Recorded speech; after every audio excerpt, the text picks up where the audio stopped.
Hey, welcome to the Micheaux Mission, 2 Men, 1 podcast, every black film ever made. My name is Len, aka the Bat Tribble.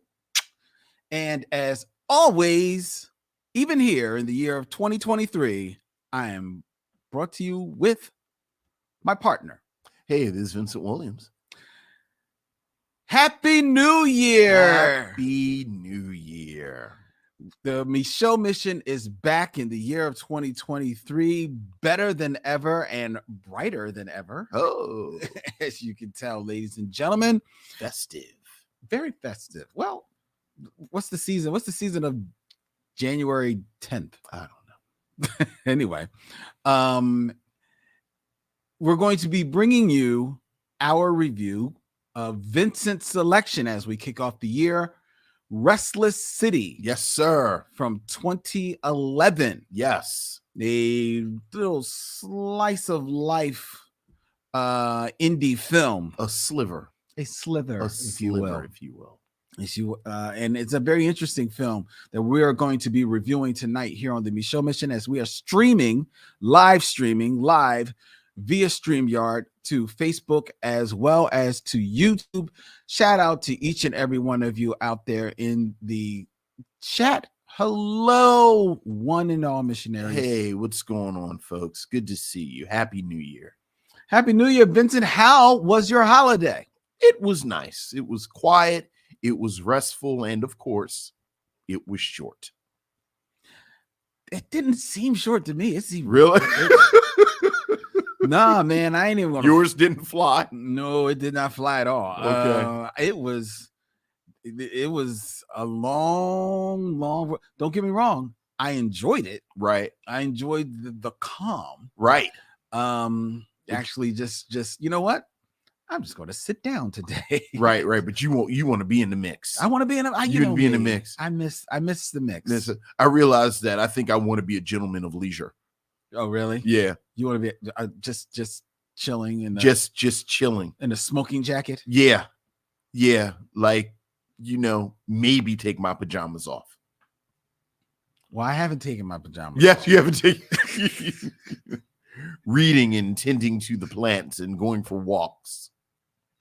See, my store is directly across the street. Right. I am not above going to the store in your pajamas. In my pajamas. Okay. I put on sneakers. I don't take my slippers outside. Right. But my that's where you draw the line. That's where I draw the line. That's where you draw the line. But my pajamas, they're made for warmth. Made for warmth. As I am feeling on them right now. Right. Inside or out. Right. Because I came over here, so I had to put on pants. Yes.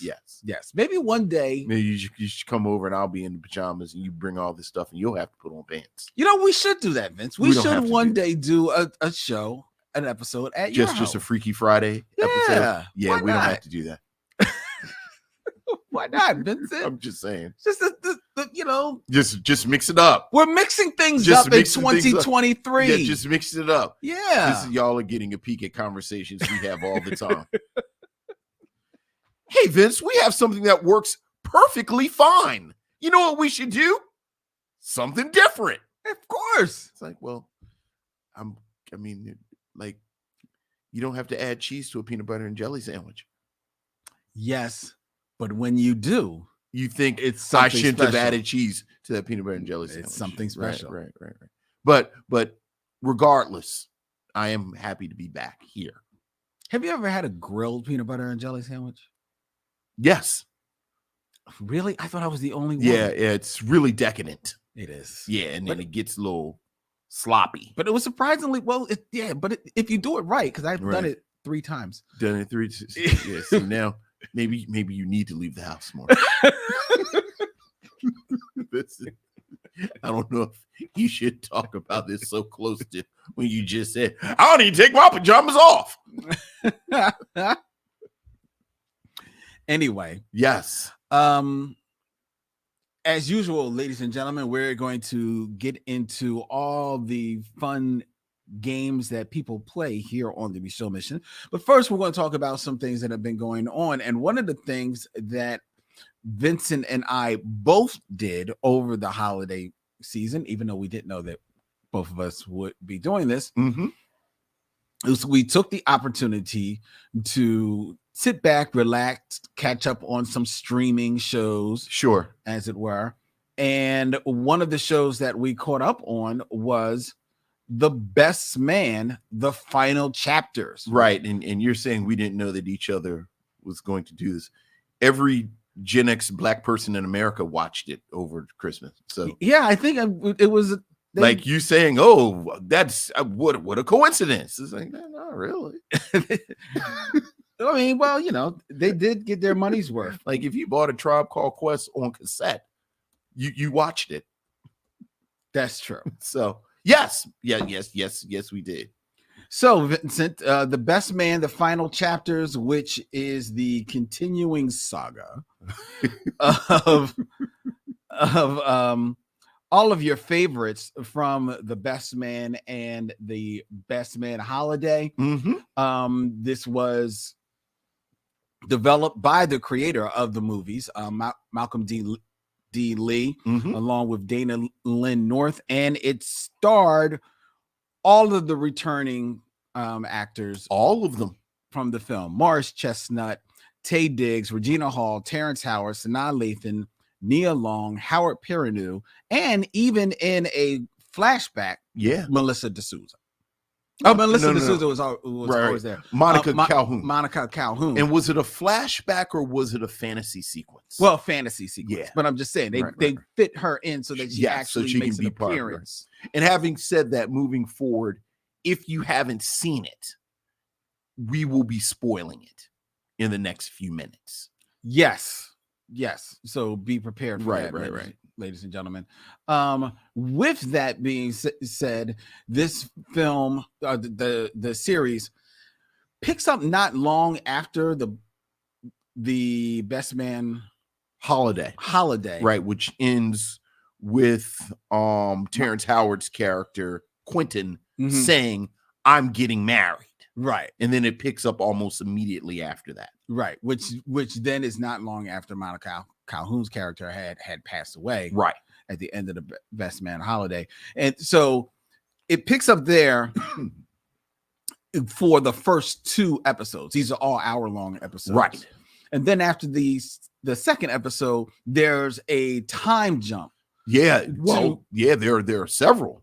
Well, yeah, okay. Yeah. Yes, there are several like mini time jumps. Yeah. And to get us as close to today as it can. At least I think it gets to like 2021, I think. The whole thing? Because I think it ends in like 2024. Oh, that's right. It doesn't end in 20. You're right. But yeah, so then you and then you're catching up with their lives and all the things that they've been going through. And you realize that The Best Man Holiday came out 10 years ago. I know. So they really do have to do these jumps. Try to catch up. So what were your thoughts on The Best Man, the final chapters? It was better than I thought it was going to be. Really? Frankly, I knew at some point I was going to watch it just because I joked about being a Gen X Black person and watching it. But I think those of us who are our age across the board are just in that moment where all of these nostalgia-driven projects are happening. Yeah. Just across the board. And for Black people, I don't know how many projects are being aimed towards us. I mean, what? There's more than, I mean, one can argue that Bel Air is aimed towards us. Bel Air is a reboot. Yeah, Bel Air isn't well, it's a reboot. Okay, like reboot, this isn't like Sex in the City. This isn't like when they had the Friends reunion. This isn't like they did a Martin reunion. Well, they did I guess they did do the Martin reunion. But they did the Fresh Prince of Bel Air reunion because they did the reunion and then before the show. Right. They're bringing back the game. Yeah, I guess so. I forgot the game. I forgot all about the game. Well, this is the big one. Fair enough. Yeah, this certainly. This is certainly the big one. So I was just going to be on board just to see everybody. Like, it's good to see everybody. Oh yeah. Even though you've seen them over the years. You've seen them over the years, but then again, you realize that was 10 years ago with the Best Man Holiday. But I thought they dealt with some issues that a lot of people our age are dealing with. Whether you're talking about raising kids, whether you're talking about aging parents, whether you're talking about challenges people have had in their marriages, these sort of long-term marriages, whether they was talking about the complications of these friendships that people have had over the years, and professional challenges. I enjoyed a lot more of it than I had planned on, like actually enjoyed it. The performances went from okay, solid. These are all solid actors. We all know I'm a Regina Hall guy. Not clearly not enough Regina Hall. There's like one scene where she has been sexually assaulted by her advisor, and there's this wonderful moment where she comes home and she's by herself after it happens, and you go, oh right, this is Regina Hall. But you don't get a lot of it. I mean, it's a lot of them in the cast.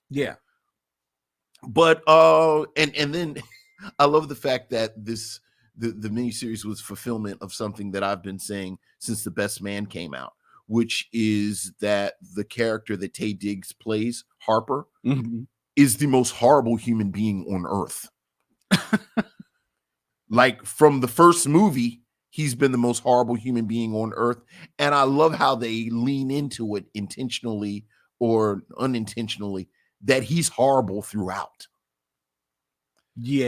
So, I don't know if I would say horrible, but he certainly is he's a terrible human being. I can think of he's a terrible human being in the scope of this universe. Yes. But like he doesn't murder any kids or anything, right? But he's a terrible human being. Definitely a very self-centered man, right? Yeah. I definitely feel you on that. Like, I have really some misgivings about the whole affair, actually. I agree with you that it was good getting the gang back together. Sure. Right. But the first and second episodes, which are basically a two-part story. Yeah. They very much feel like The Best Man 3. Yeah. Because it is just a standalone story.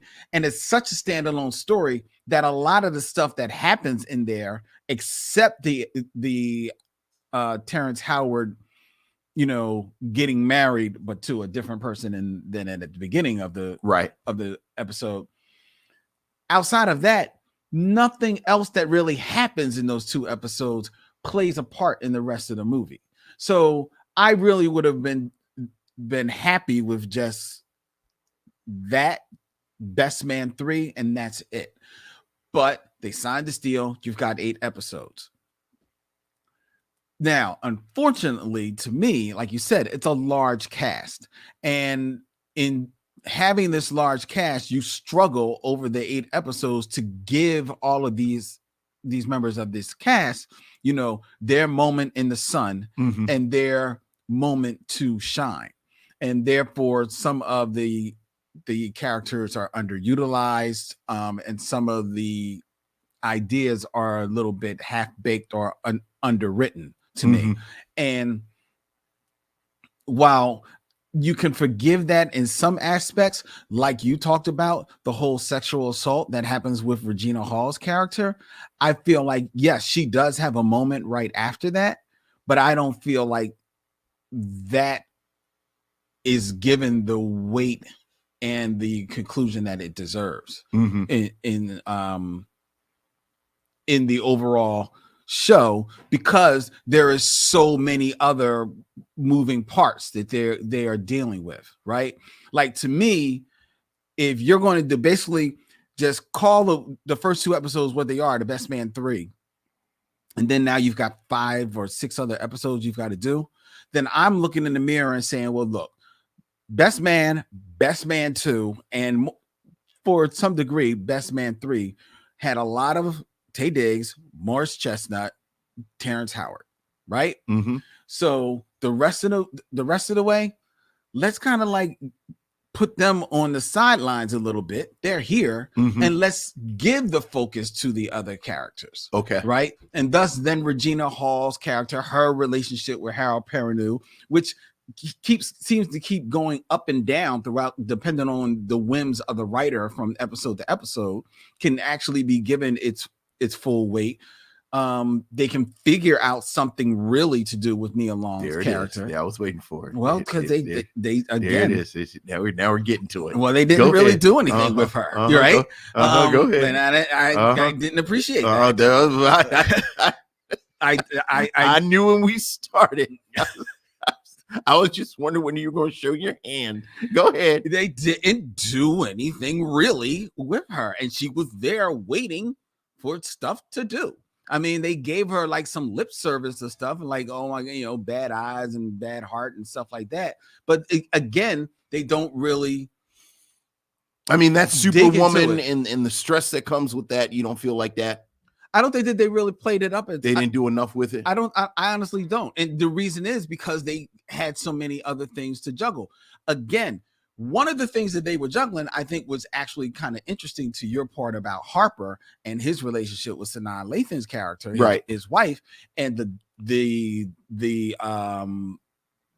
desolation of their marriage. Yeah, I thought that was interesting. And there actually are some seeds of that in the first 2 episodes, but it's never touched on. It's never brought up again. So you don't. So you really have to remember it. Right. It's also seeds of it in like The Best Man, where he leaves her because he comes to the wedding planning on sleeping with Nia Long. That was actually his whole plan. And then when Sanaa Lathan comes and he proposes to her almost as a Hail Mary, it's kind of also the fact that he slept with his best friend's girlfriend, kept it a secret for years, wrote a book about it that everyone figured out immediately. Okay, maybe he is. Maybe it was seeded actually in the first movie. You might be right. He may be in fact horrible human being. Yeah, he's a horrible human being. Look, and gets the comeuppance that he deserves. Yeah, right. But even then, with the comeuppance that he deserves, because this is still The Best Man, they have to give it like kind of like well, I didn't necessarily mind the ending of it, because that's what boys do, and boys are they're going to back your play. Like, yeah, you was a jerk, but yeah, they're still going to be there for you. Yeah. But overall, I just thought that while it was fun revisiting all of them, sure, it didn't feel as fully formed and as I would have liked, and thus I felt there was a lot of it that was just unnecessary. So it was unnecessary because it didn't do more. Yeah, it's just it didn't really like go there. If we're going to come there, if we're going to bring them back, then let's really do something. So like with either them. Spend 8 episodes with them in a book club and playing spades and hang out, or lean into these sort of serious matters. Yeah, because that's another thing. The first 2 episodes, Best Man 3, in a complete story and in tone. Mm-hmm. And then all of a sudden it turns into like some BET dramedy. Right. Where there's not a lot of comedy. It's kind of like the Brady Brides, where they took Jan, you're right, and Marcia and spun them off into all of a sudden then they turned into like 30 something. They were having issues and that's problems. Exactly what that at home. That is exactly what happened. So you found it to be like the Brady Brides. Yes, this was the Brady Brides. They did the Brady Brides with The Best Man in the final chapter. Yes. Okay, Toya, there's your pull quote. All right. So I don't think you're wrong. I just like I thought it was nice seeing him, and then everything else was just icing or cherry on top. Or so I hear. I don't know if I'll watch it again. No, I won't. Yeah, I won't. But if you haven't checked it out, ladies and gentlemen, check it out. The Best Band, the Final Chapters, is streaming on Peacock right now. Yeah. So go check it out. All 8 episodes. And if you were born between the years of 1965 and 1985 and you're black, you already watched it. So there you go. If you're looking for another 8 episodes to stream, ladies and gentlemen, I invite you to check out on Hulu, Kindred. Based on the best-selling novel by Octavia Butler. There's an 8-episode miniseries that is streaming now on Hulu. And starting this Thursday, January 12th, the Micheaux Mission will be returning with Ripples in Time. Yes. Our episode-by-episode review of Kindred alongside Ariel Johnson and Charlene Griffith. We will be reviewing episode 2 this Thursday, streaming live right here on YouTube, and then the podcast will be available on Friday morning. So check out Kindred on Hulu, and then check out Ripples in Time this Thursday at 7 p.m. Eastern as we review episode 2. Yes. All right. I don't know about you, but I have not watched it. I'm waiting. Look, disciplined, focused. Thank you. We said we were going to do it in order. We're doing it in order. We are. That's exactly what we're doing. Mm-hmm. All right, Vincent. Let's keep the train moving. It is time for the top 5. Top 5. Top 5.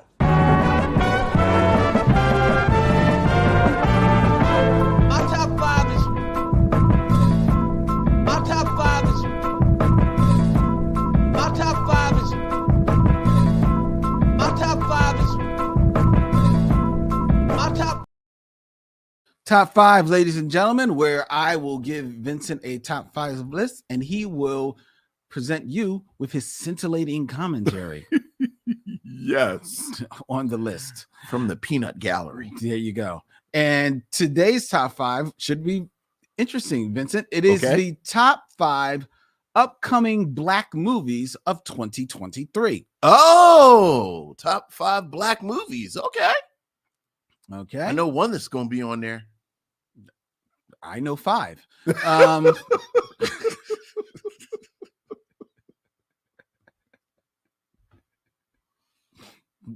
So there. Top that. All right.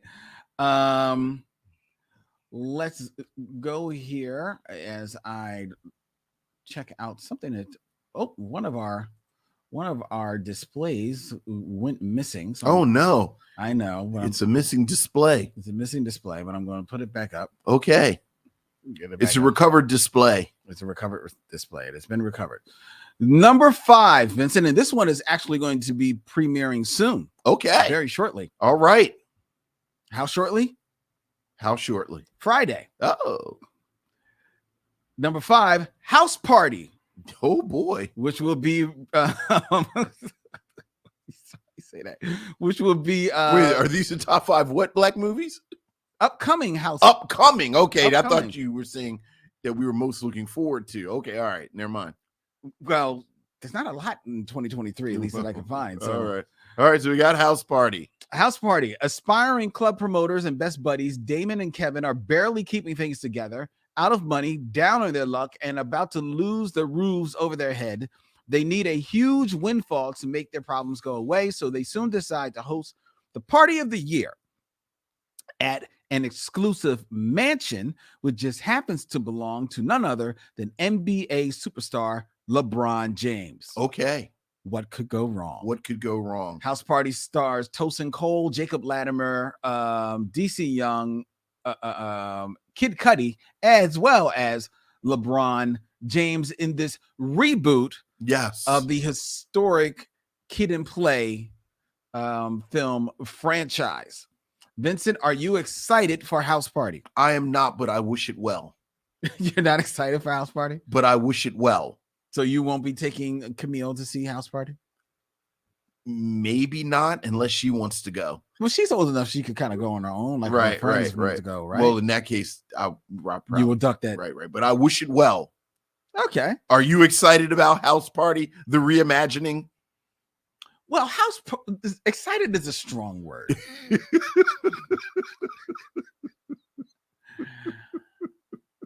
I wish it well as you. Yes, we wish it well. I have a funny feeling that I will be pulled to go see it. Okay.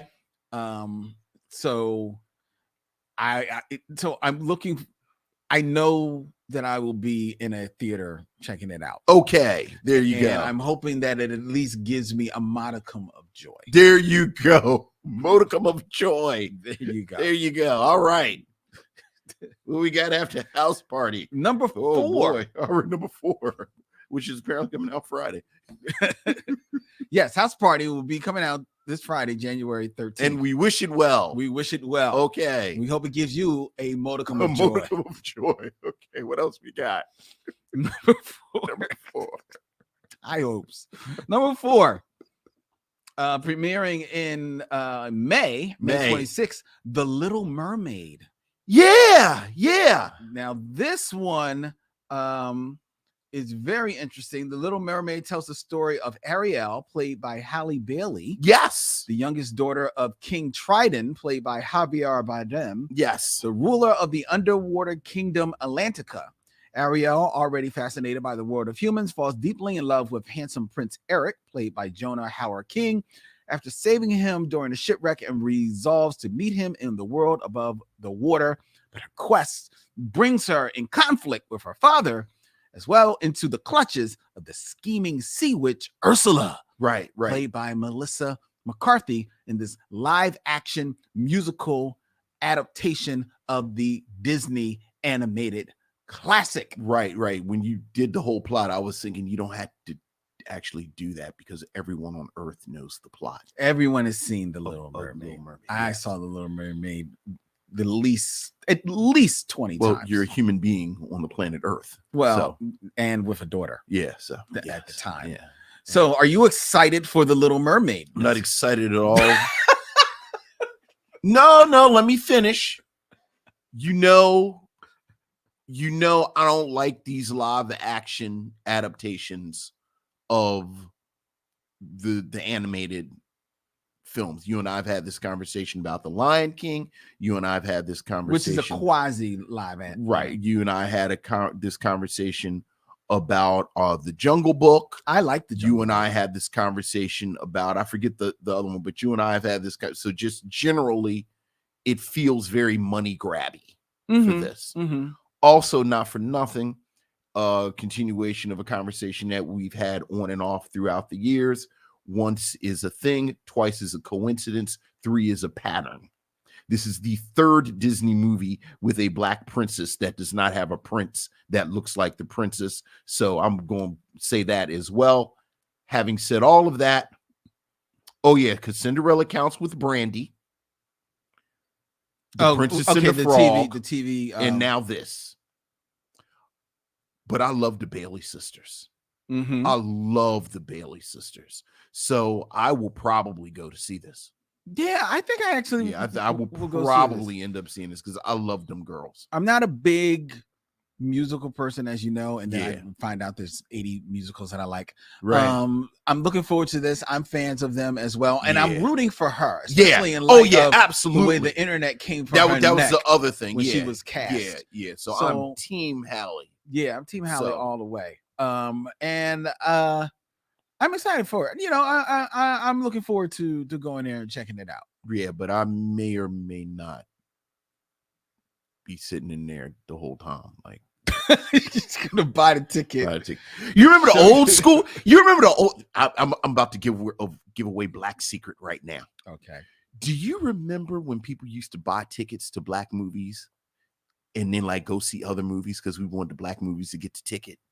Yeah. Oh yeah. You remember going to black theaters and they would give you tickets to black movies, and you would say, no, I'm actually here to see Star Trek, and they're like, yeah, I know, but we gonna take this Bad Boys. Right.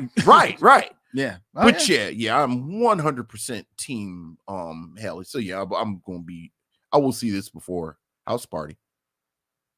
No, you won't. House Party comes out in January. Moving on. So wish it well, pulling for it. Absolutely on board for it. Okay. All right. All right. That was number 4. Number 4. Number 3. Number 3.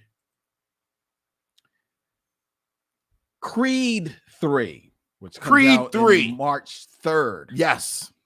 Now, Creed 3, for those who living under the same rock, avoiding the Little Mermaid, after the events of Creed 2, yes, Adonis Donnie Creed, played by Michael B. Jordan, this being his, I think, his directorial debut. Yeah, I was about to say he's directing Creed it too. Is thriving in both his boxing career and his family life when a childhood friend and former boxing prodigy Dame Anderson, played by Jonathan Majors, resurfaces after serving a long sentence in prison. He is eager to prove that he deserves his shot in the ring. And thus we have Creed 3. Vincent, you excited for Creed 3? I am curious about Creed 3. On the one hand, I'm curious about Michael B. Jordan as a director. I like the fact that this is the first Creed movie that isn't a remake, basically, or a remix of a Rocky film. You know, as everyone knows, the first Creed, he basically had the Rocky arc. You know, the second Creed, he actually fought Drago's son, Drago, who killed his father. This is seems like it's going to be removed from the Rocky mythos. So yeah, because Rocky's not even in it. Rocky's not even in it, and Sylvester Stallone has talked a little slick about it quietly. So I'm curious about that.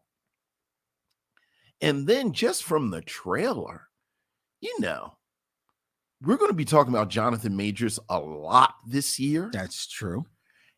And I'm curious to see what Jonathan Majors does with this role. So I am curious about this. I'm curious too. There's a part of me that is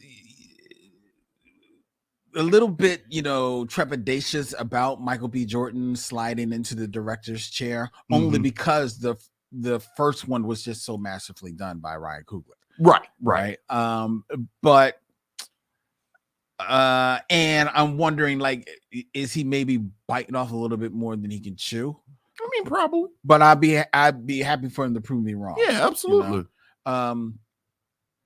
So I'm curious, and I'm also, like you said, I'm curious about Jonathan Majors. I was actually listening to a podcast the other day, and they were talking about stars who the world seems to be telling us is they're a star, even though they haven't like led a big film yet. Right. And Jonathan Majors, they pointed out Jonathan Majors was one of those people. Like the world seems very interested in everything that he does, even though he hasn't been at the lead in a big movie. Right. The only movie he's actually been the lead on was the recently Devotion, and that was not a big hit at all. No.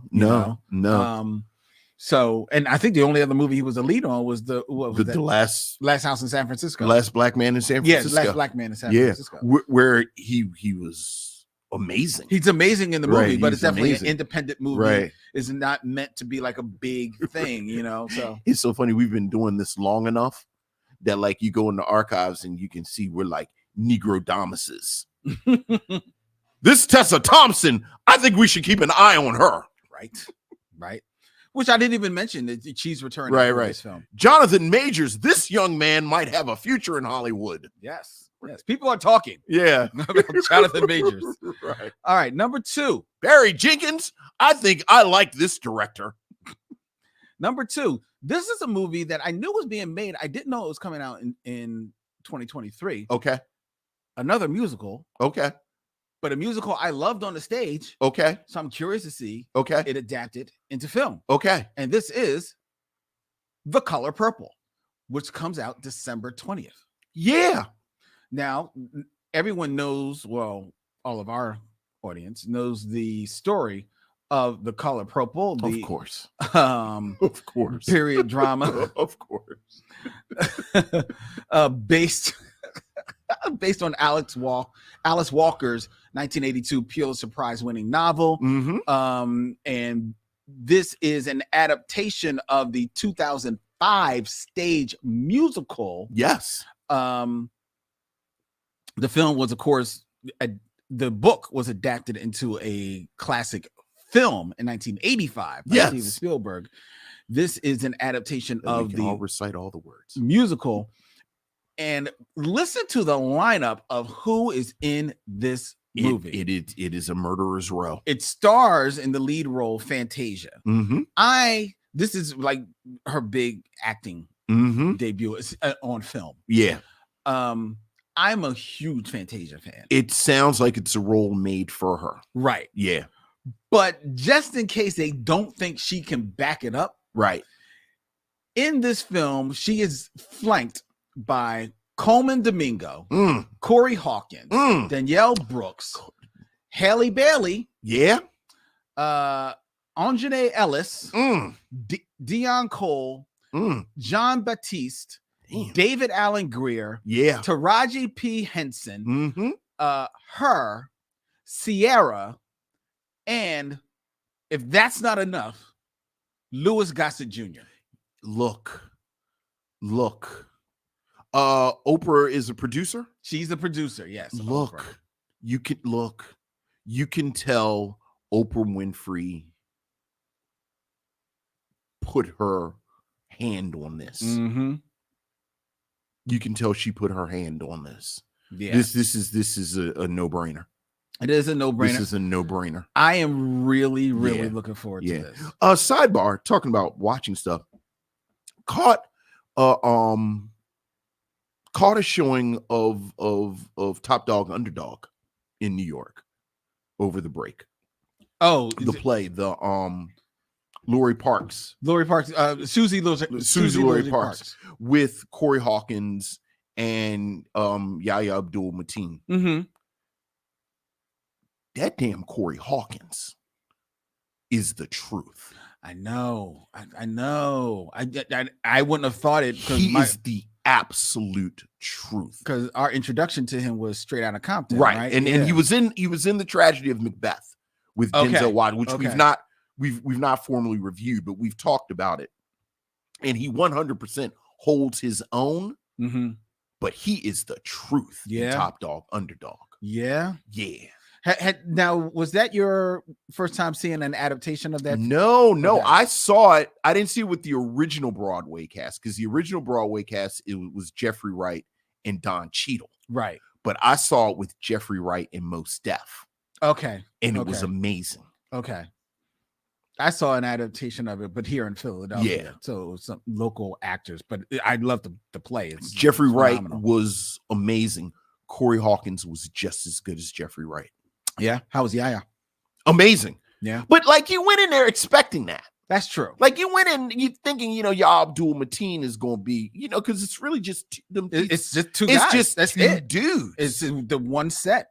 It's the room. But that damn Corey Hawkins. Yeah. So he shot up on my list of he gets me to a project. I feel you. Well, of all those names that you just named, he jumped out at me. Well, he should. Yeah. But like you said, that is a murderer's row. It really is. So yeah, that's a no-brainer. That's a no-brainer. Yeah. Now, I don't know if you know, but I put these films in the order of my interest to seeing them. Right? Oh yeah. There are some other Black films that are coming out. Some of them I'm not so real interested in, and some of them don't have actual set dates. Yeah. So if you don't have a set date, I'm always going to absolutely. The only other one that really had a set date that maybe people are interested in is the Equalizer 3. Sure. Which, sure. I'm like, okay. The Triple-Lizer. Yeah, right. I'm like, yeah. Denzel, these are the sequels you're doing? I know. Like, this is where you chose to I know. Repeat the role? Look. Like, come on, dog. Look. Come on. You can't go back to Easy. That's where everybody wants to see you. No. Everybody wants to see you do Easy. Dude, I just read an interview maybe a month ago with Walter, I just forget. Walter Mosley. Mm-hmm. Where Walter Mosley said what we've all been saying. Like a few of those Easy Rawlins novels are set with Easy, he's at the age Denzel is. Yes. I know. Come on, Denzel. Look, dog. Look, Denzel. Listen, from me to you, dog. Equalizer 1, good. You know, it was all right. Mm-hmm. You made it work with Equalizer 2. Double-lizer. Nobody saw it coming. Nobody saw it coming. Again, But dog, the Tripleizer. the role is not yours anymore. It is now the Latifalizer. It's now the Latifalizer. So just let it go. Yeah. Let it go, Mhm. bruh. Let it go. And go get Don. Unless What? the universes and worlds collide. And we have the Washalizer and Latifalizer. No. And they come together as the ultimate lizer. The ultimate lizer. No, I don't want to see that. The largelizer. The large The Voltronalizer.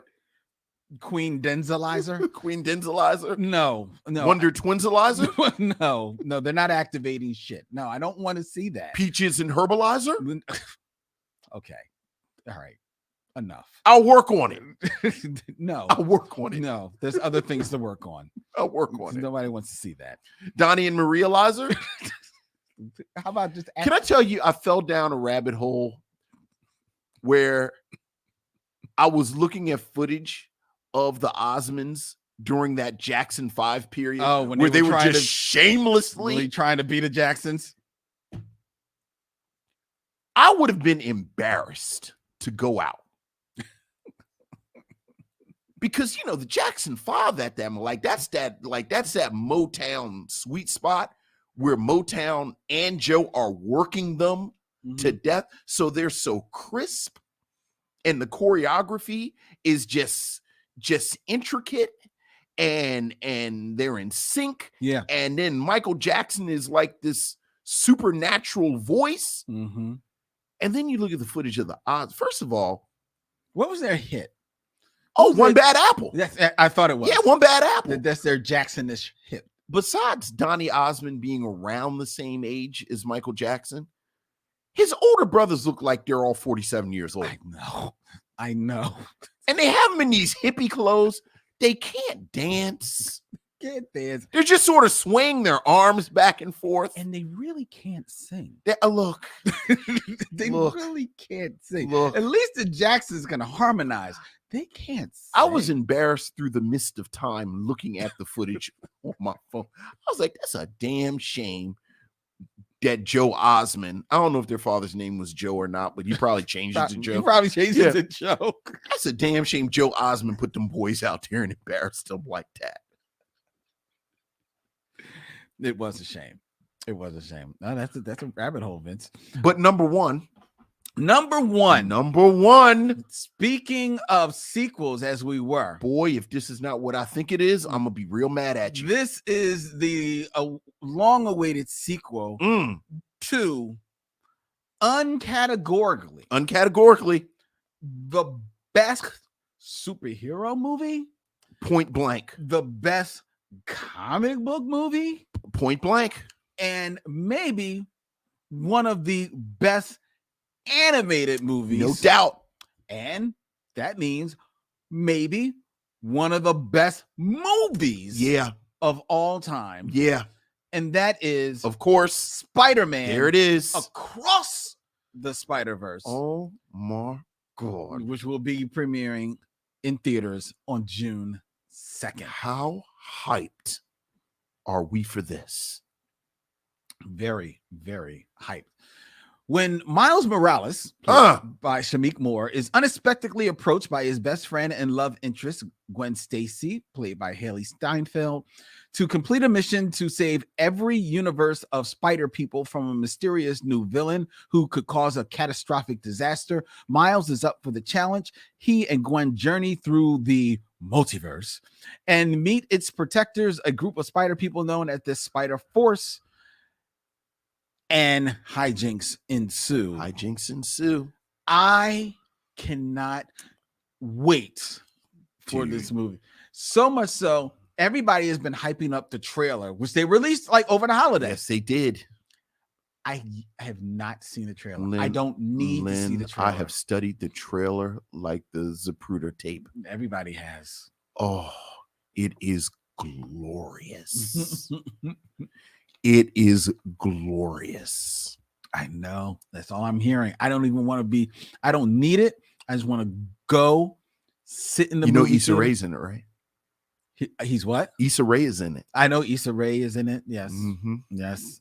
I know that Issa Rae is in it. There's more than a few people that's going to be in this film. Although I saw whatchamacallit isn't coming back.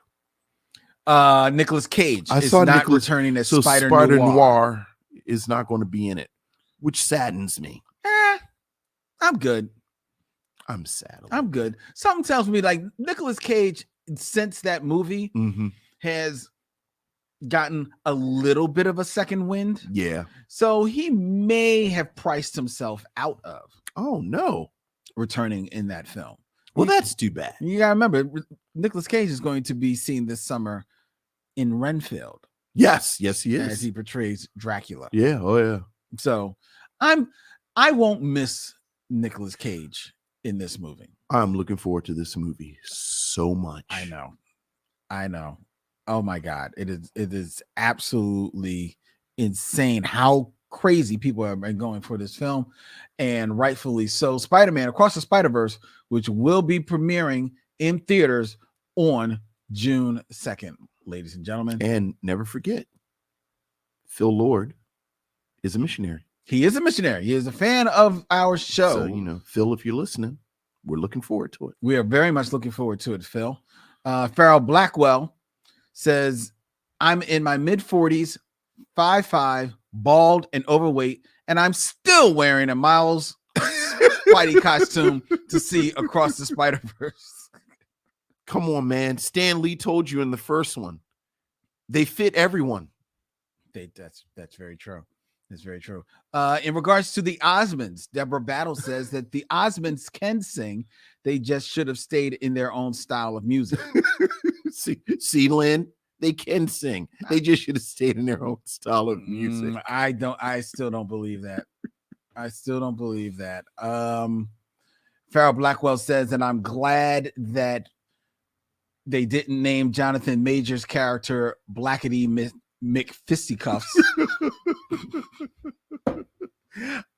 I don't know. I think I might have been more interested if he had been Blackety McFisticuffs. And Aaron Fry was wondering whether or not the Netflix film You People is going to be on our list. As you can see, it was not on our list, Aaron Fry. Yeah. Now, here's the reason. This film, which stars Jonah Hill, Eddie Murphy. and Eddie Murphy, your girl Nia Long, and my girl Nia Long. Mm-hmm. If you look at the trailer for this movie, yeah, it's a lot of Jonah Hill because yeah. the idea of the story is about his relationship with Eddie Murphy's daughter. Right. It's a funny guess who's coming to dinner. Right. Yeah. So while you could argue it's a black film, then you could also argue it kind of like skirts the line, and it just honestly doesn't look that interesting to me. It don't look funny. I didn't really like Guess Who when they did this the first time. I hate it. Guess Who, and I haven't pulled it yet because I just don't want to do that to Bernie. I know, right? I have a lot of thoughts about You People that we've already gotten deep into the episode, but suffice it to say, I'm probably going to watch it just because I'm always just happy to see Eddie Murphy. Mm-hmm. And I will say this, deadpan Eddie Murphy might hold my attention depending on how much he's in it. But yeah, I'm not. I mean, if we're going to talk about Netflix movies, Netflix had already jerked me around with They Clone Tyrone, which is what I've been looking forward to. It was supposed to come out in December. I know, and now it's like undetermined when it's coming out. I know, because I was prepared to put that on our list. Yeah, and it's not there because my other girl, Tiana Paris, is in that. How's she your girl? Tiana Paris is my girl. No, I don't think so. Oh, your girl is Anika Noni Rose. Oh, yeah, that's true. But still, okay, we can share. Tiana Paris. Yeah, but that was something I was very much looking forward to because that looks actually like a lot of fun. You know, but it don't have a date. I just need a date. Right. I'm hoping it drops before April because I might do it for Octavia April.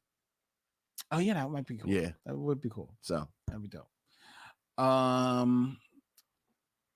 Okay, and Farrell Blackwell, in regards to Netflix, I hope none of you missionaries wasted your time on watching Kaleidoscope. Oh which is no! Certified hot garbage. That's the movie. Is that the movie I with heard good things about it. No, that's the series. Yeah, but it's the that series you can watch in any order. Right, but I'm with trying Giancarlo Esposito. Giancarlo. I was trying to remember who was it. I started to watch that, and then I saw that you could watch it. And I said, I don't want to watch a gimmick, so I turned it off. I just wasn't in the mood for it. But, now you all have forced me to start it. I mean, I guess eventually I'll watch it, but I've heard good things, and now I don't know whether I haven't heard hot garbage, but I have heard mixed things about it. Oh, now I gotta watch it. Honestly, okay, I really have, but so no, it's not on my list.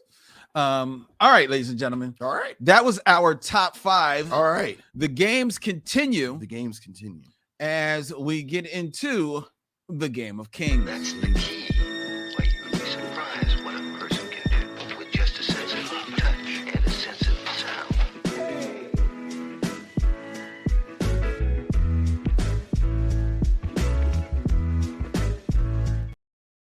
Degrees of D'Urville Martin, ladies and gentlemen, where Vincent will attempt to get to actors of my choosing in 6 films or less, connecting them to 70s heartthrob D'Urville Martin. Yes. We were always looking forward to seeing. Yes, very much so. So, Vincent. Yes. In 6 movies or less. 6 movies, and we've gotten away from Santa Clauses. We're away from Santa Clauses. Right. These are 2 actors who are starring in 2 of the films that are in my top 5. Interesting. But you can't use either of those films. Okay. All right. Fair enough. But they are co-starring in 2 of the films. In 6 films or less, get from D'Urville Martin. to Wood Harris. Wood Harris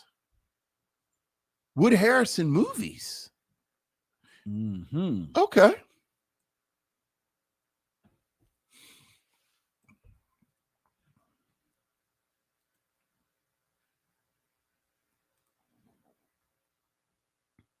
Wood Harris, who will be appearing in Creed 3. Sure. I'm just going to tell you, if I'm wrong I'm going to ask you something. If I'm wrong, I'm going to cheat and use one of the creeds. So, but not cheat, but like you said, I can't use Creed 3, but like he's been in all 3 Creed movies. Is that Wood Harrison paid in full? I know I mix a lot of my hood movies up. He isn't paid in full. Okay. All right. Then this is what we're going to do. You tell me. D'Urville Martin is in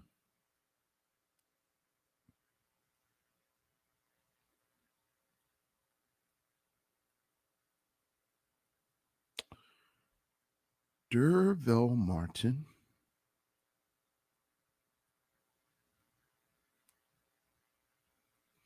is in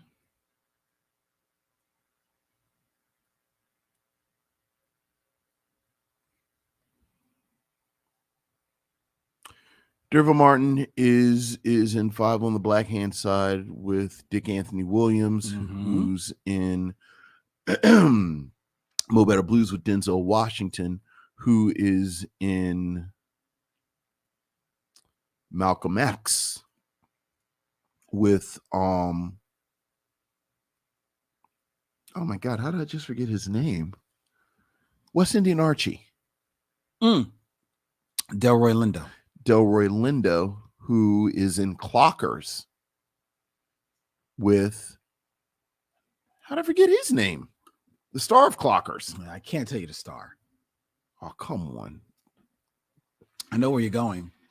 Just give He's me. not Omar Epps. He's, I always confuse those two. Just give him to me so I can connect him to paid in full. M. First initial M.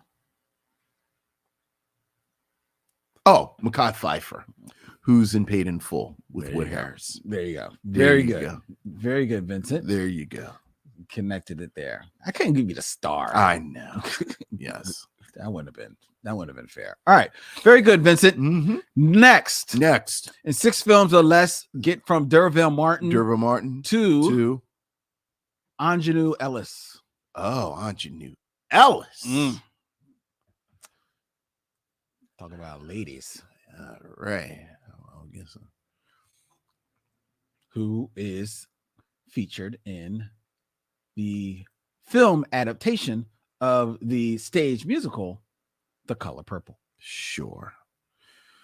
Well, you get to Ingenue Ellis because I don't want to get to Ingenue Ellis. It's actually a pretty target-rich environment with Ingenue Ellis.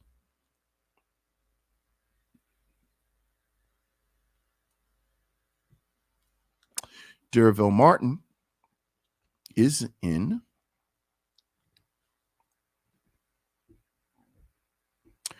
D'Urville Martin is in The Final Come Down with Billy D. Williams. Billy D. Williams is in Bingo Long and His Traveling All-Stars with Richard Pryor.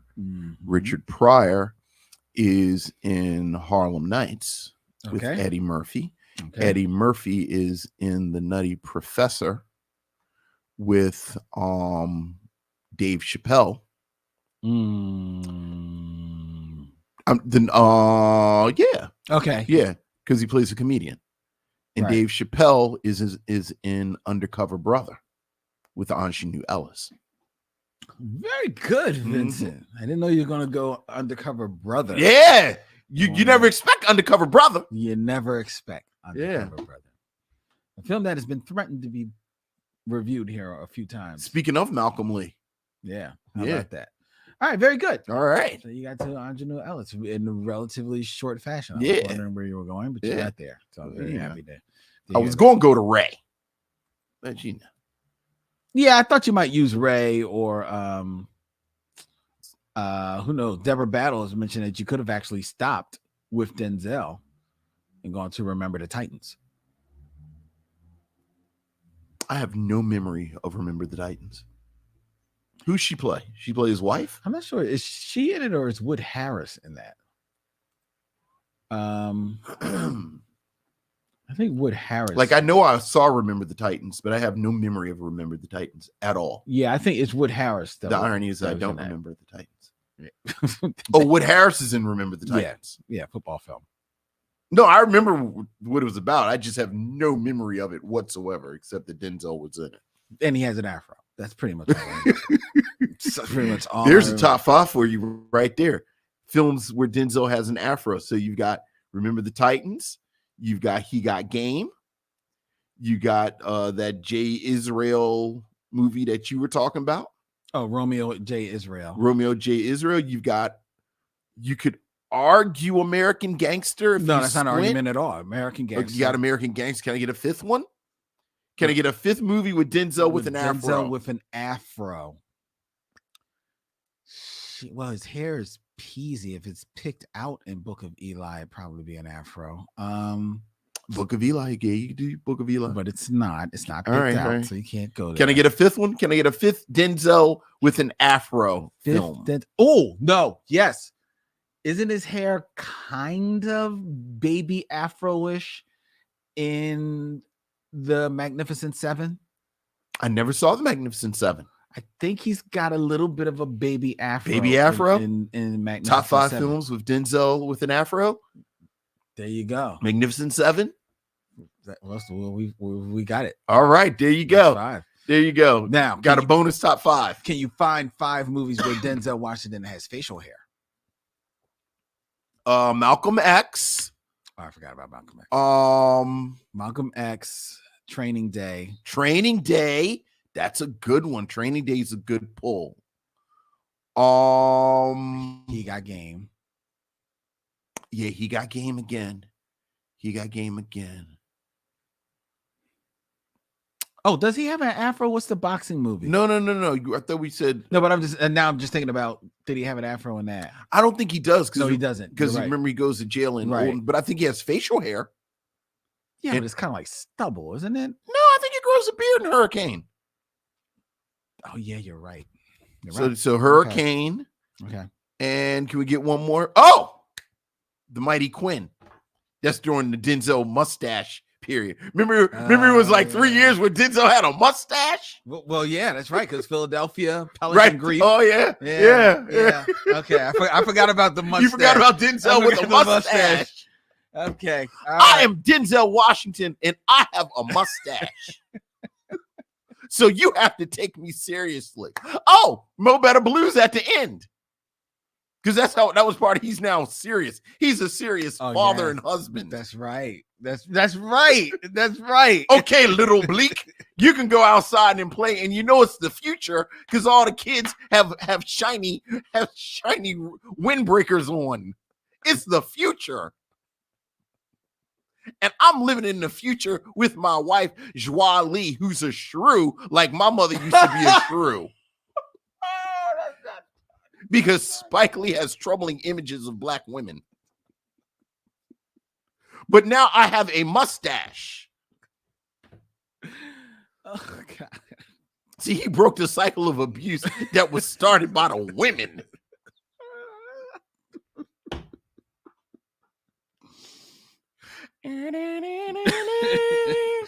Okay. All right. That was 6 Degrees of D'Urville Martin, ladies with and 2 gentlemen. extra helpings of top 5. We're back. Baby, I'm back. Just like Damon Wilson in a short-lived sitcom where he had a perm. Remember he had a perm? Remember he had like the little perm, curly perm blowout like Jermaine Jackson had? He did. And I think he cut the mustache. He cut the mustache down. Yeah. That's right. No, did he cut it down or did he cut it off? No, he had a mustache. Did he? And Baby, No. I'm back. You never know where the show is going. You never. People are scrambling trying to figure out if Damon Wilson had a mustache and Baby, I'm back. People are scrambling. It's like, what the hell is Baby, I'm back? Did Baby, I'm back last the whole season? No. Look it up. How many episodes of Baby, I'm Back actually aired? Okay, how many episodes of Baby, I'm back Were there? I abandoned my family. There she is. That's my wife I abandoned. And there are my kids that I abandoned, including little cute Kim Fields. But now I've decided not to be a terrible person and abandon them. So now I'm going to pop back into their lives because, baby, I'm back. Well, I've learned that there were about 20 editions of the Baby, I'm Back porn series. That's Baby Got Back. That's Baby Got Back is different than Baby I'm Back. That's different, though. That is different.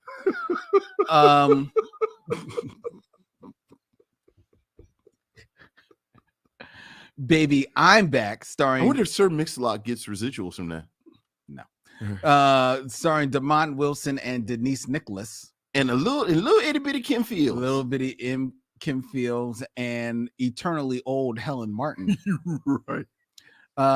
Was a mid-season replacement series. Oh, that's why it didn't have as many episodes. Right. Plus, it was terrible. So it was terrible. It had 13 episodes. 13 episodes of Baby I'm Back.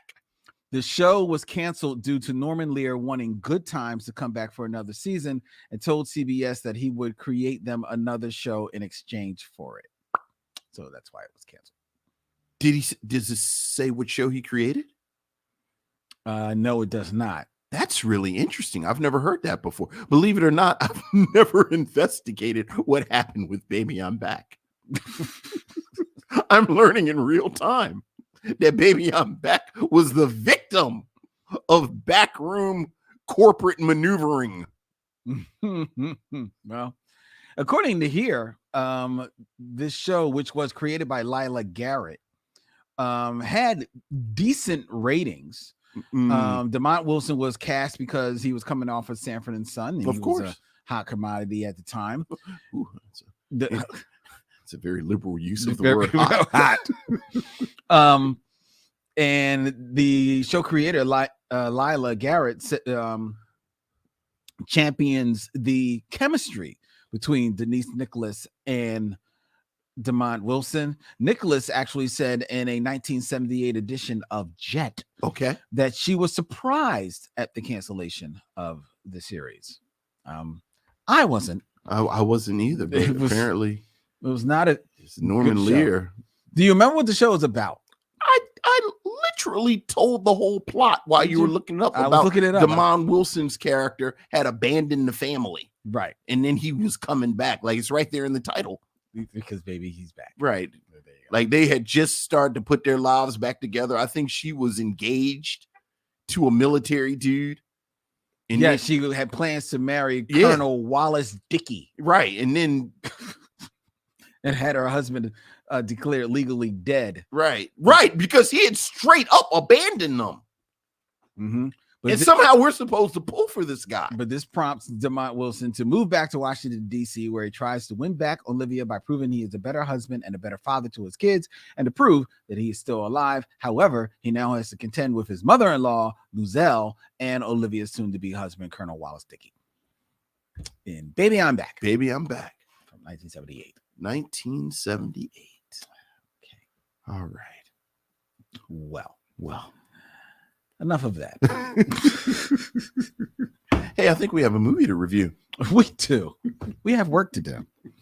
And let's get into that work and review Restless City. But first, it's time for trailer talk. Little ladies and trailer gentlemen. talk? Little We trailer have talk? a little bit of trailer talk. This Little is the bit of part trailer talk. of the live stream that is Yeah. cut out of the podcast because the trailer will be playing on the podcast. Spent a lot of time with the other talk, so just a little itty bitty bit of A trailer. little bit of trailer talk, just going back to The Best Man for a minute. Now you're back to The Best Man. Are you about to start ranting about Neil Long? If I may be allowed a man moment. Oh, for God's sake. Oh, please do. Please do. Okay. Now, everyone knows that I'm a huge Neil Long fan. Yes. And while she was not given much to do in this series, Yes. I Mm-hmm. was given much to do Mm-hmm. because I enjoyed just looking at Neil Long. Look, man. And let me say, the thing I really appreciate about Neil Long is that Neil Long is at this stage of her career, she is a woman of, she's not an older woman, I mean, no, but look, but she's a, right. she's a mature, She's not 25. right? She's a mature lady, Yeah. and she does not try to come off as like she's still 25 at all. In her look, in her demeanor, in even in her physicality. And I was there for every single solitary inch of it. Yes. She is just divine, man. Look, man. She is absolutely, positively just a beautiful, heart-stopping woman. She is. But I think you can pull out and expand a little bit. I think the cast is gorgeous. I actually call it. I've been saying this since The Best Man holiday. The whole series is really Best Man : Black Flecks. Like all of them look great. Talk about black flecks. Not only do they look great, I would argue that Morris Chestnut and Taye Diggs Look better look better now than than they did 30 years ago. in the first one. Yeah. In the first one. And if there's any doubt about it, ladies and gentlemen, Morris Chestnut gives you an opportunity to see all of the chestnuts Look, in man. the first episode. I love it. Yeah. She's absolutely gorgeous. She's absolutely gorgeous. She But is. again, I thought Melissa DeSouza, I thought Sanaa Lathan, I thought, my beloved Regina Hall. Mm-hmm. They're they're absolutely gorgeous. They're I thought gorgeous. the dudes look good. Like, again, The everybody dudes look good, but what was going on with Harold Perrineau's hair? Harold Perrineau What has not figured out Yeah, what to do with his hair since he cut his locks off. I know. Well, Harold, let me tell you. Like, I don't know what his deal is, but he looks good. He's Yeah, but he okay. need to twist it or something. Or cut it, or he needs to let the color go. put a little part in it. That's what he needs to do. Something. He needs to let the color go and just give it up, dog. Yeah, so- like you're older. Let that salt and pepper come in, bruh. So, but yes, Nia Long was absolutely gorgeous. She was. And I just wanted to say that. Well, it should be said early and often. Yes. All right. We want to let you know, ladies and gentlemen, that the Micheaux mission in 2023 has a lot of big things planned. We've actually got a lot of one huge thing that we worked all 2022 on. We're tying the bow on it, but we've got a live event coming. We've got a live event coming on Saturday, January 21st, where the Micheaux mission will be screening The Outside Story at City Winery in Philadelphia. Yes, sir. Saturday, January 21st. Tickets are on sale now at citywinery.com/Philadelphia. Get your seats now, ladies and gentlemen. We're going to be screening this very charming romantic comedy starring none other than Brian Tyree Henry and Sonequa Martin Green. The Outside Story. Full screening with Vincent and me. We'll even play some top 5, some 6 Degrees of Durville. Watch a movie, drink some wine, have a good time. I might even bring some pretzel bites. You never know. Okay? All right. Okie dokie, Vince. You ready? I am ready. Let's get into our review. All right.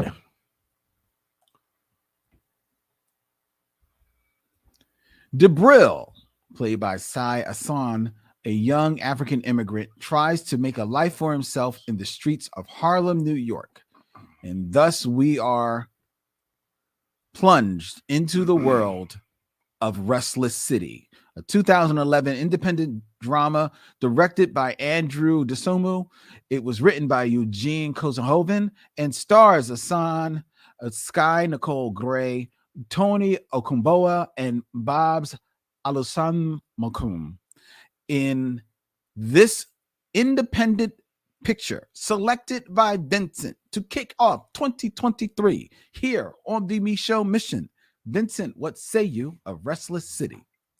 Well, for missionaries who have been on this journey with us for a long time, it may have confused them a bit when this film was chosen. And those of the missionaries who are newer to the mission may not have heard us talk about this, but Lynn and I have a very unofficial guideline where we tend to focus on Black films that were created in the United States. Yes. And we are very tenuous and don't really spend a lot of time with work throughout the diaspora. Because it is our feeling that the African diaspora is so multifaceted, so complicated, so complex. Each culture has its own particularities and specificities that it would be disrespectful to try and kind of clunk around without having that background. So we don't spend a lot of time with Nollywood films. We don't spend a lot of time with films from the Caribbean, so on and so forth. And on the face of it, it would seem like Restless City might fall under that. Right. I kind of use the technicality with Restless City because it takes place in Harlem. And it is about a group of immigrants to Harlem. So I felt like as soon as you get here, it's open game. Right. Like you're here. And that was my initial sort of thought. And then the story itself is very universal. Like this is very much the story of a young man who comes to meet a young woman who is on from the wrong side of the tracks, and things unfold as they unfold. This is not a film with any surprises. No. At all. If you've ever seen films, you know exactly what's going to happen in this film within, I'll be generous, 10 minutes? Mm-hmm. 10 minutes. So it's not like I needed to know about the ins and outs of Senegal to understand this film. Also, as I just sort of alluded to, the plot is very thin. Yeah. The plot is very thin. There's barely a plot. As Lynn said, this is the story of Jabril, played by Sy Alassane, who is an immigrant from Senegal. He's 21 years old. He wants to be a musician. Mm-hmm. And he has moved to New York, and he does side jobs and little jobs trying to save money. He sells CDs on the street. And he does all of this to try and save money to put together a demo and to become a musician. He meets a girl. The girl has some type of relationship with the local tough. Like I hesitate to even call him a criminal figure. He's Why? Well, I mean, he sold it. The extent of his crime from the movie is that he provides him with bootleg CDs to sell. Like, you get the sense that he's got some other stuff going on. Yeah, but you also get the sense that he is kind of like profiting from the women. Do you? Like, I found that to be unclear. I didn't know if they were his girlfriends or okay, if maybe it's a little. It's some ambiguity. It's very unclear, or dare we say, not developed as a plot point. Mm-hmm. And then the film unfolds from there. Having said that, I think the strength of this film has absolutely nothing to do with the plot. Right. Or dare I say, the acting. I think the acting is okay. You didn't mention Danae Guerrera, who's in here for 2 or 3 scenes. Mm-hmm, mm-hmm. And you get the sense that Danae Guerrera has some type of relationship with Andrew Dosunmu, because not only is she in this, she's in his follow-up to this, which I enjoyed a great deal, Mother of George. Okay. And she's in here for a couple of scenes. Always happy to see Danae Guerrera. Mm-hmm. You know, always happy.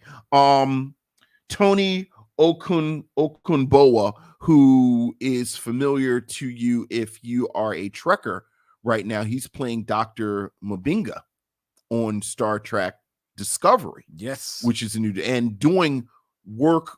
No, not Discovery, Strange New Worlds, where he's doing work that is much more nuanced than necessary for like to just be a Star Trek show.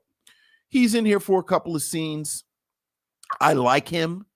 I thought he brought a level of gravity to the 1 or 2 scenes he's in. But this is a film that's almost about a vibe. Like, yes. It's about a feel. The director, Andrew Dosunmu, has a background in videos, and he's a photographer. And you can tell. Yes. You can tell, because this film is absolutely gorgeous. Yes, it is. If you follow us on social media, the image from the film on our advertisement for this episode, where it's just Jabril on his scooter and his girlfriend Trini on the back, is so cool. I know. Like, it's just so cool. Like, everyone is just so cool. And I will say this, because it utilizes the imagery of this African immigrant community, I do think you have to be careful not to exoticize the imagery, right? Or fall into Orientalism and say, oh, well, these beautiful foreign people, it's just beautiful because it's foreign, and it's not like us, But I think it is fair to say that the beauty of the imagery in this film stands on its own. Dosunmu has such intentionality about the way the shots are framed, the way people are in the scenes, Mhm. the way he works with color. He does this wonderful work with color, whereas the character Jabril rides throughout the streets of Harlem, there's almost this washed out effect. Yeah. Where the colors, you get all of these beautiful browns and earth tones, except for flashes of red. Mm-hmm. You know, Jabril has these red headphones, Mm-hmm. and you see red as they drive throughout the city. There's the scooter is red, isn't it? The scooter is red as well. There's a moment at night where it's this wonderful use of shadow and darkness, but there are 3 or 4 characters wearing green shirts. Mm-hmm. So the green pops. There's a scene in Trini's room where Trini has on this patterned shirt that matches the wallpaper almost perfectly. So you have, and then it goes without saying, the way he lights black people is absolutely gorgeous. So that, shout out to the cinematographer Bradford Young. Shout out to the cinematographer Bradford Young. So that, you know, at one point, I feel like he shows his hand a little bit. You know, as I say, Jabril sells CDs on the street. And at one point when he meets Trini asks him, does she have any Fela Kuti? And I love Fela. And it kind of clicked for me. Like, this is sort of the vibe of Afrobeat. Like, the story doesn't matter as much as the vibe. Mm-hmm. And the movie's only an hour and 20 minutes. Mm-hmm. And that's with the credits, with everything. So this is not something that Dosunmu drags out. Right. It's beautiful. You get these wonderful images. Talked about Danae Guerrera. I love when Danae Guerrera plays a salon owner. And the first time you see her beauty parlor, like I said, you have all these wonderful images of these browns and these earth tones. But her shop is this bright yellow that just pops off the screen when you see it.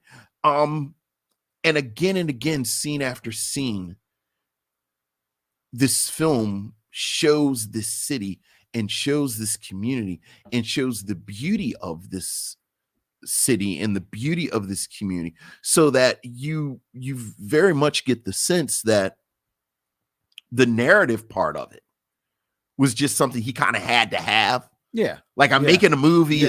It's got to have a plot. Mm-hmm. So got to have a beginning, a middle. It's got to have a beginning, a middle, and an end. But really, I just want this vibe.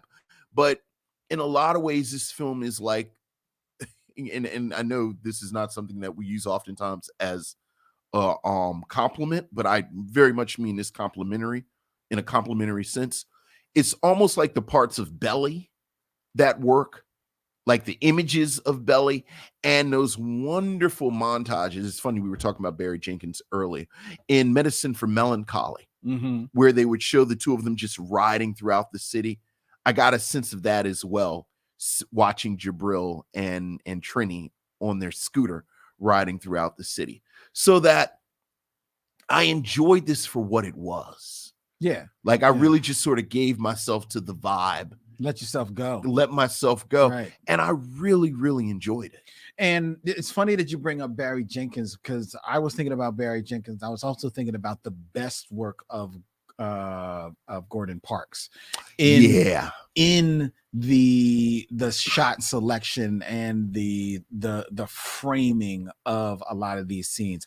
A lot of scenes are not shot dead on. They're shot via reflections in a mirror or through multiple panes into a studio, or like you said, like in deep shadow, right? But you still feel the characters. You don't miss it. You still see what's happening there.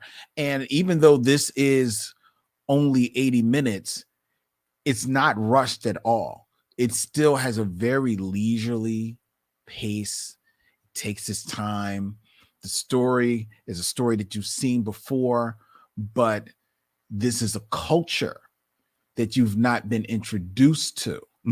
And it doesn't hit you over the head with the culture, but it gives you enough time to really just luxuriate in it and learn the rhythms of it, learn how they live, how they talk to one another, how they express joy, how they express anger, how their music, how they dance.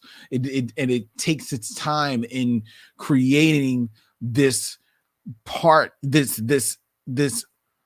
world inside the world of New York. Babs character mentions about, you know, how he's traveled all over the world and seen this culture, that culture, this culture. And the reason why he stays in New York is because all of those cultures are right here, right in New York. And in this film that feels 100% authentic New York, you're still in a part of New York you've never seen before. Right. It's pulling back the curtain into a world that you've never been invited. You're having an invitation into it, and lo and behold, while the framing and tapestry might be different, the story is a story we've all seen before, right? It still plays out the same way with the same highs and lows, thrills and heartbreaking decisions that people make in this film. I think that the actors, all of them to a man, are 100% authentic. Like if you had told me this was a documentary, I was like, yeah, I believe it. Right. I believe it. And I went into this actually very apprehensive, because when it opens up with Jabril speaking in his native tongue. So there is the subtitles. I was like, I don't know if I feel like reading the movie, but just only because at the time that I turned it on, I was like, oh, I'm not ready for this. But because now I can't eat. Right. But then it quickly, you know, they don't only speak in Senegalese, they speak in English as well, and other language, French, and you know, you just forget and you just immerse yourself. You just find yourself immersed into this world, and it is. I think the photography just takes over you, and that you just get lost in the movie. Is it maybe a little languid at times? Perhaps. But overall, I was still mesmerized with it. I was still engaged by the movie. I was still surprised by it, even though this is a story that I haven't seen before. Just some of the imagery was just very surprising. Yeah. Just the realness of the relationship between Jabril and Trini. I felt it just felt real to me. The realness of all of the characters, because there's one character, Midi, I think is his name, who becomes like this guy that everybody's looking for because he owes money, right? And he seems like he's maybe a little bit of a small time little, you know, thief or whatever in the movie. It's a little ambiguous about what he's doing. He kind of jumps in and out, and then he almost at one point becomes almost like the MacGuffin of the movie. You keep bringing him up, but you actually, after early on, you don't see him anymore. Go ahead. You know, so there was a part of me is like, okay, does that ever really wrap up? Am I really seeing all of the are they really tying up this thread? Not really. No. But okay, I'm with it. You know, I'm here. Look, again, like you said, this whole Midi subplot. You didn't even mention at some point Midi goes and gets like a Point Break president's mask and goes into a party and shoots up the party. Yeah. But he doesn't actually shoot anyone. No. Well, he misses. He misses, and then you think, as you said, this is going to be one of the driving plot points. Everyone's looking for Minnie, but as you said, for the vast majority of the film, it's like the film doesn't care about Minnie. He goes and takes a shower, and I Right, think and that then maybe the last I saw of him. But like you said, you give yourself to the film. You let this. I'm going to keep going back to it. It's such a gorgeous film. It is a gorgeous film. I do think that in hindsight, as good a film, as gorgeous as it is, and the pacing is a little slow, but I was fine with it. It doesn't. The title of the movie doesn't serve it well. Right. Well, as you said, it's sort of this languid, almost meditation. It's actually not that restless at all. It's actually not that restless at all. It's like Meditative City. Yeah, is what they should have called it. It's pretty sleepy. But I don't know the ins and outs. It's an independent film. It almost feels. And again, I don't know if what I'm about to say is true, but it almost feels like a Ganja and Hess situation where they told him, we're going to give you this money. Make us one type of to film. Make a Blackula movie. And he said, oh yeah, I'm absolutely going to make a Blackula movie. And then he makes this art house film about aging and, the black middle class and gender. So I almost feel like they said, "Oh yeah, I'm gonna make like an African New Jack City, or an indie coming to America because he's African and he comes to find his way." Right, but then it's gonna be a gun, and then they said, "Oh, okay," and then he said, "All right," and then he went and made this. You mean, yeah, this beautiful film that, as you said, is just really kind of a meditation that you kind of give yourself to. Yeah. I would have liked, because of that, I actually would have liked for, and I guess, they're doing what they have to do. They feel like they gotta give you something that's a little restless. Right. But I would have, like, if this was just been a meditation on Jabril and Trini, I would have been fine. Absolutely.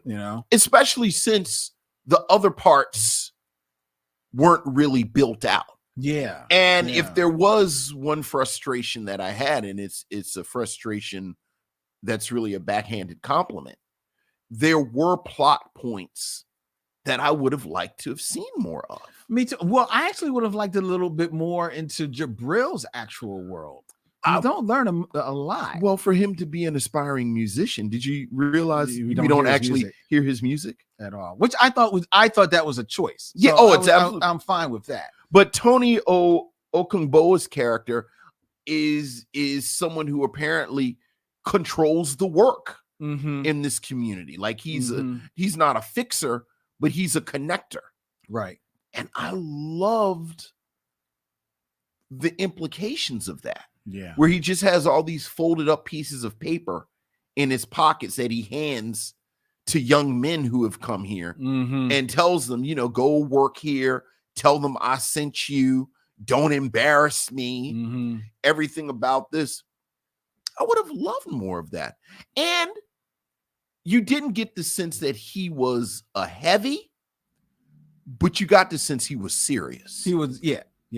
Like, this is a serious person. Right. And I'm going to give you this piece of paper and connect you to this job. And if you do it well, it could lead to other work. And if you don't do it well, you no longer have access to me, which is bad for you. Exactly. As he said at one point, he says to Jabril, what do you want? And Jabril's like, I don't want anything. And he's like, no one comes to me unless they want something. And I thought that was such a provocative line that then didn't go anywhere. Doesn't go anywhere. I know. The whole deal with the character who provides the bootleg CDs to the people on the street. I never thought about that before. I mean, clearly you have to get your stuff from somewhere. Like, it made sense to me. Like, you can't just set up your table and sell things. Like, I figured it's some type of organization involved. Yeah. Like, I can't just set up my card table and start selling oils anywhere I want in Philly. Right. You got like somebody you got to talk somebody to. who's getting the toll. Like, Somebody's collecting a toll. right. That's very true. And I could have watched some of that. You know, as I said, I'm a huge Dene Guerrero fan. We were talking about Jonathan Majors, and he's at a point in his career where I was with Dene Guerrero, where like I have these kind of mixed feelings. Like, I'm so happy for this pop success that she achieved on Walking Dead and with Black Panther, but there's part of me that's like she's such a good actress. Like, I just want her to be in serious things. Yeah, but and she will. She will. Well, and so with Jonathan Majors. Because well, I hope so. Doing that affords her that now she can go, right. You know, she could, like, all right, y'all ain't gotta pay me what, But yeah, I very much could have watched 20 minutes of Dene Guerrero's beauty salon. Oh yes, this is the beauty shop I would have watched. Yeah, because she looked so good when she was doing the hair. She knew man. Man. It was so authentic. So would you recommend people watch Restless City? I would. I would recommend it. I would very much recommend it.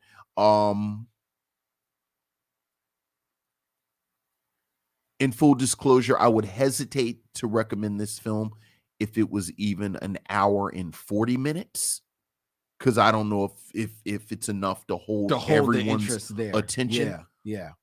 But I think at an hour and 20 minutes, a film like this, that again is more of a vibe than a film experience. I absolutely would. I would recommend it, but my one proviso would be that if you're going to see this film, then make it an appointment to watch it. Don't put this on and then be flicking through your phone and things like that. Really take the time to sit and like take in the film. You'll have to, because they do jump in and out of English to know what's happening, but also there are many scenes in this film that play without dialogue. Yet things are happening. Oh yeah. The story is moving along. The emotions are being displayed. A story is being told, even if you don't hear words. So it's a film that really is worth watching and worth paying attention. And I'll be perfectly honest, I did not think I would end there, but I'm pleasantly surprised that I did. Yeah. Did you see Mother of George? No, I didn't. Oh, we're gonna have to do Mother of George sooner than later. Okay, because I think you'd like Mother of George. All right. Yeah. Look forward to it. Yeah. Look forward to it. But yeah, absolutely. All right. That's Restless City, ladies and gentlemen, from 2011. Check it out. We both heartily agree. We believe that you will enjoy that experience. And that brings us to the close of this, our first show in 2023 of the Micheaux Mission, the Micheaux Mission 2 Men, 1 podcast. Every Black film ever made. You can go to our website, MicheauxMission.com, and hit swag, where you can check out all of the cool designs and gifts available by way of our good friends at TeePublic. You can also leave us a voicemail, 215-867-9666. Tell Vincent and Len what is on your mind. Email the Micheaux Mission at MicheauxMission@gmail.com, MicheauxMission@gmail.com. Follow us on all the social media at Micheaux Mission. Subscribe to the Micheaux Mission on YouTube at youtube.com/Micheaux Mission. And wherever you get our joyous podcasts, which we hope you are also subscribed to, we hope you give us a 5-star rating and a review, because that helps people find our show, which is a proud member of The Podglomerate, thepodglomerate.com. We make podcasts work. All right. Don't forget, Thursday, January 12th, Ripples in Time returns, ladies and gentlemen, 7 p.m. Eastern, streaming on YouTube and Micheaux Mission, our Kindred podcast, as we return to review episode 2 of Kindred, which is streaming right now on Hulu. And next week on the Micheaux Mission, we are going to be streaming on a very special day. It will be streaming on Monday, January 16th at 7 p.m. as we will be reviewing The Outside Story. Hey, that sounds familiar. That does sound familiar. We're going to review it next Monday, and then you can join us on that Saturday, the 21st, as we screen The Outside Story here in Philadelphia at the City Winery in downtown Philadelphia. Tickets are on sale now, citywinery.com/Philadelphia. All right. Don't forget, ladies and gentlemen, that Sanaa Lathan does fantastic work in The Best Man, final chapters. But she is also the Catwoman that you didn't know that you deserved. All right, easy. You'll make Neil Long jealous. You're right. Strike that. All right. This will be edited out of the show. All right. All right. Until next week, he's Vincent, I'm Len. And in parting, we say, we'll see you when it's time to meet again.